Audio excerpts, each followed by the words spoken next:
Salve, oggi andiamo a vedere il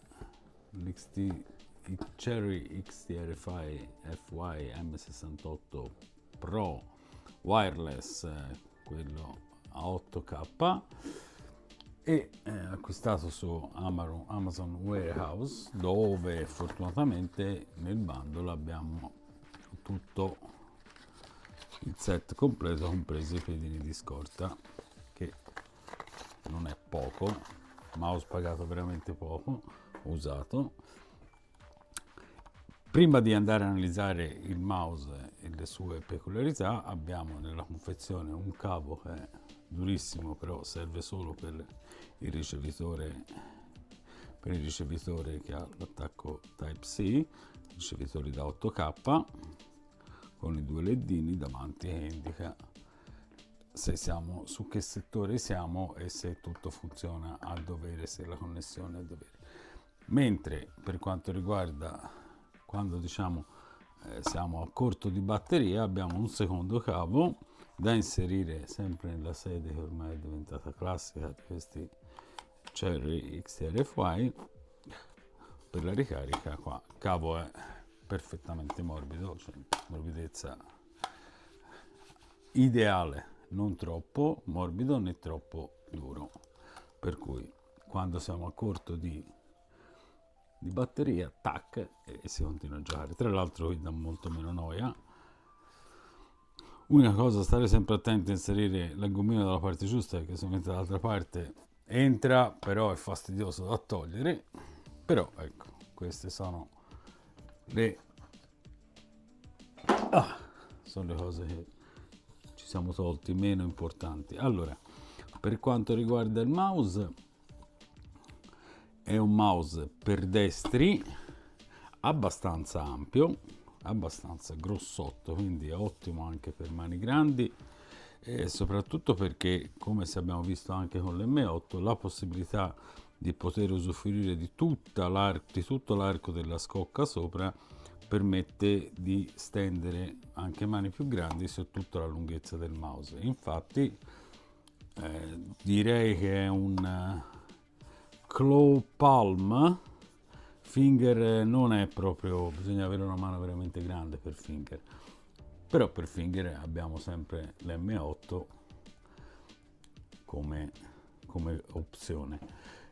Sensore abbiamo ancora un 3395, però essendo tutti gli XTRFY driverless viene sfruttato secondo me nel modo migliore, non avendo influenze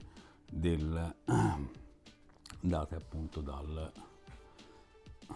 scusate se sentite qualche rumore, ma ci sono i cani al giro, date dal software che interviene, per cui devo dire che è molto molto molto reattivo come tipo di sensore senza i driver, e questo mi piace molto di XTRFY Cherry, che sia, insomma.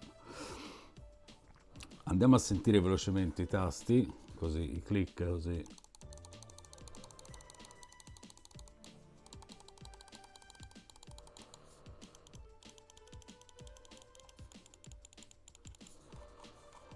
Rosellina.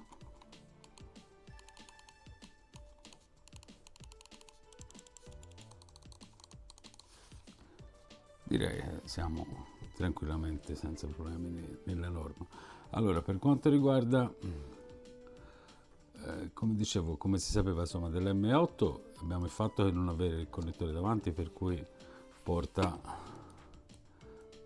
a poter sfruttare tutta la lunghezza del mouse, e come travel, come vedremo poi anche col test che misura il travel pre-click, un pochino lungo post, però ecco non eccessivo. Il pre è veramente quasi inesistente.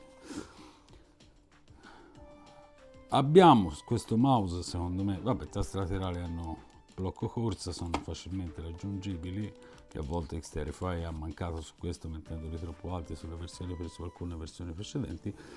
Abbiamo solo, secondo me, un grandissimo problema, che la rotellina è molto scivolosa, molto quasi a filo, è molto scivolosa. Io spesso tendo ad avere la mano secca, infatti come dico sempre mi scivolano anche spesso i mouse, tende a non fare presa col dito, e questo ho trovato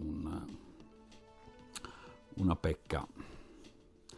Altra pecca è che, forse magari si può vedere, non so di preciso, ma come si vede rimangono le impronte subito praticamente, e a me personalmente non interessa niente, però magari a alcune persone può dare fastidio ed è giusto sottolinearlo. Per quanto, come dicevo, per quanto riguarda le impugnature, siamo su una palm claw, non di più, perché diventa difficile poi gestirlo finger. Diciamo, se si ha una mano di 21-22 cm di lunghezza e 11-12 di larghezza, allora si può andare tranquillamente anche finger. Come dicevo, non ha software, quindi tutta la gestione è tutta tramite combinazione di tasti e dallo switch che sta qui sotto. Chiaramente si può regolare tutto, però va fatto tutto tramite combinazione di tasti.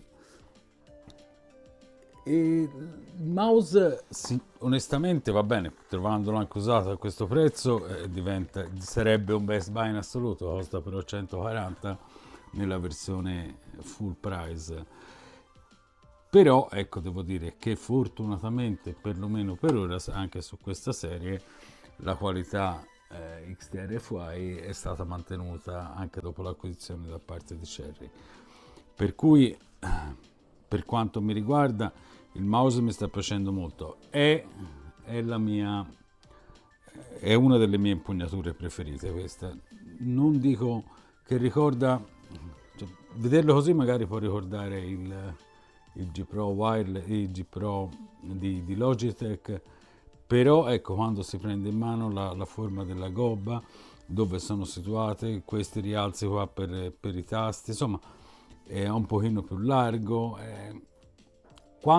a vederlo sembra simile, quando poi lo si impugna risulta totalmente diverso, un pochino come succede spesso, no? Perché tante volte sento dire questo è il clone di quello. Sì, il clone a vederlo, però poi quando vai a impugnarlo ti rendi conto che le differenze ci sono, e non sono nemmeno poche, molto più di quanto effettivamente si possano vedere.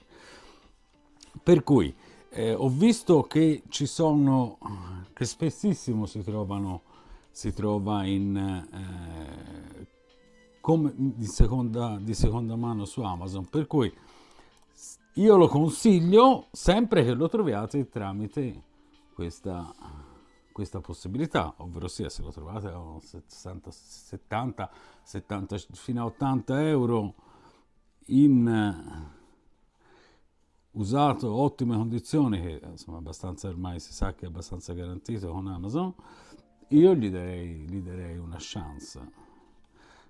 A me piace molto e devo dire che probabilmente diventerà il mio main. Poi chiaramente main è sempre relativo a un determinato periodo, per quanto mi riguarda si parla sempre di pochi mesi. Comunque a me piace, io ve lo consiglio, non a prezzo pieno perché costa troppo secondo me, però è un prodotto da tenere in serissima considerazione, e tra l'altro ha un click latency, come vedremo nell'articolo, veramente basso e di primissimo livello. Qualità ci siamo, solo queste due pecche del fatto delle impronte e della rotellina che è molto scivolosa. Per il resto non ho niente da dire. Autonomia c'è, insomma, c'è su ogni fronte. Poi non ha quei cavoli di software a rompere le scatole. Bene, quindi ve lo consiglio ragazzi, grazie, alla prossima. Ciao!